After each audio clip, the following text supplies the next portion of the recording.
A lot of research and thought went into building the Wildlife Center. For the last 10 years, we have toured other wildlife centers to figure out which features work and which features don't. We wanted to make sure that when we invested in this wildlife center, that it would serve our community for many years to come. When working on the plans for the new wildlife center, we knew that we really wanted to infuse technology throughout the building.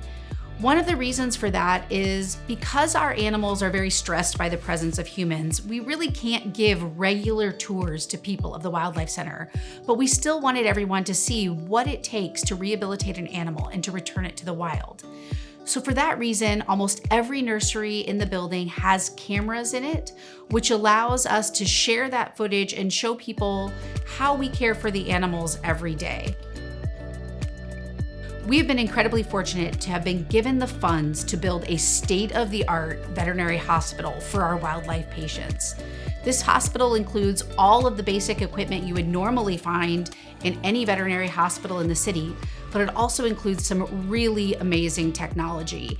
I think it was great to be able to guide the discussions into this is the equipment that will work really well. It is a little bit more expensive, but when you have that, you will be able to help a lot of animals.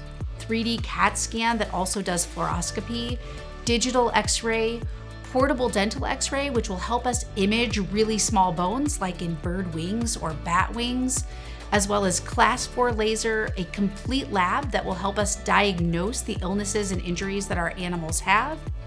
Wildlife is very sensitive to stress, and stressful events are being transported with a car, driving, to another clinic, being taken out of the crate and all that stuff. And so if you can do that all in one place or in one facility, there's significantly less stress, and therefore also the risk for anesthetic complications, including death, is probably significantly lower. Collaboration with community partners is key to everything we do. If we care about conservation and wildlife in our state, we have to collaborate with other people doing work to reach more people. The Nebraska Humane Society has enjoyed a long partnership and relationship with Nebraska Wildlife Rehab, and we rely heavily on them to rescue, to house, and to rehome wildlife in our community.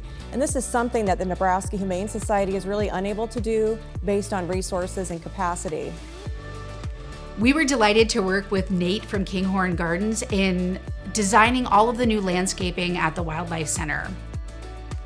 What I was looking at was a few different environments that Nebraska has naturally, like the east side of Nebraska is more wooded, and then as you move across the state, it gets more arid, like the sand hills. And so I was trying to figure out ways that we could collaborate all those plant materials and environments together.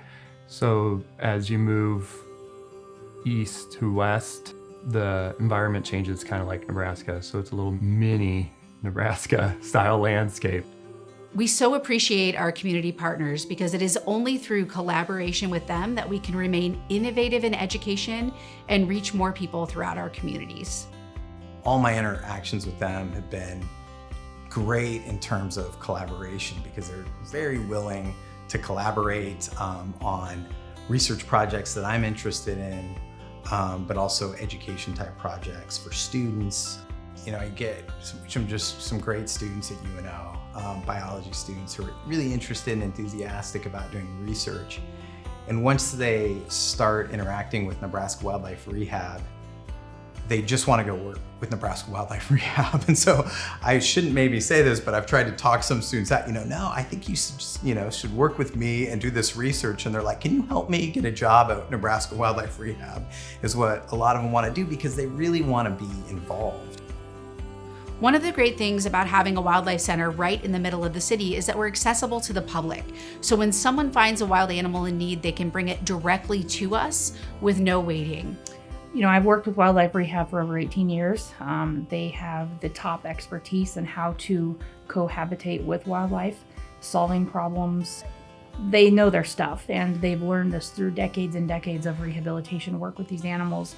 And it seems like the advice that is always being given by Nebraska Wildlife always works. And they're able to go to the website here or read pamphlets from Nebraska Wildlife Rehab They can see what to do if it's playing radio loud, or maybe, you know, spreading some fox urine by a hole where there's raccoons living under shed or something. And it seems like those tips always work, and the people are smiling 3 days later because they're like, they moved out, they're gone. And that's all it took. You didn't have to trap the animal, you didn't have to disturb a family or possibly have babies die because a mother was taken away. Just that education piece is going to be huge. Throughout this entire project, we have been so filled with gratitude for all of the donors who have made the Baldwin Wildlife Center and Hubbard Family Wildlife Hospital possible. Your generosity will ensure positive outcomes for the wildlife of Nebraska and all of the students looking to pursue careers in conservation in the future.